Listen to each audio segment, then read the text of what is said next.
I was born in 1995, and this is my story. When I was 5 years old, I was playing with my toy when I saw my mother holding a knife. When she had never come close to me, and when suddenly a man entered her house and stabbed her to death. I cried and was confused about what was happening.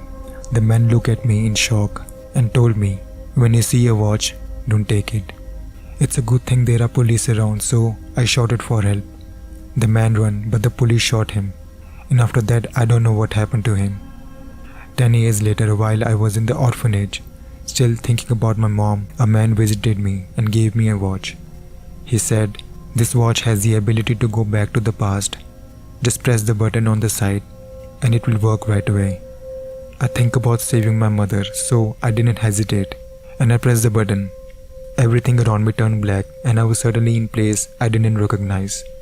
I asked the people what year it is and they said 1980. I was shocked and scared because it was a wrong year. Until a girl came to me and she kinda reminded me of someone, but I don't quite figure it out. She asked me if I was okay and of course I didn't say no. Because I didn't want her to know that I just travel in time, so I just talked to the girl and we became friends. 15 years later, after we got married, we had a son. At first, we were still happy until our fight became more and more frequent because I always came home drunk. Little by little, I remembered my mother that I should save. At this point, I am still not telling my wife the reason why I am at this time. Every night I can sleep.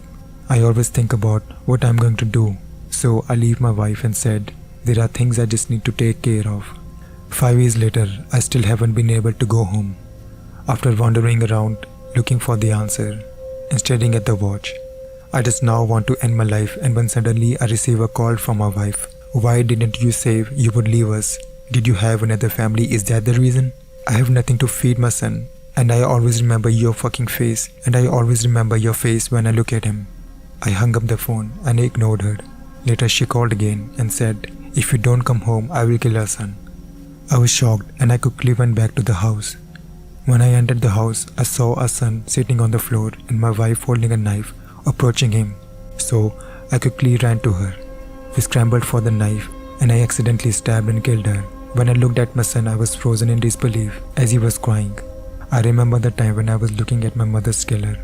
Now I understand everything. What the man said about the watch and why he killed my mom. But that's not my problem now. It already happened to me. If he hadn't just left my mom, maybe we were still together. But it's okay, I will go to the boy, now give him the watch, so he can experience what I have experienced over and over again.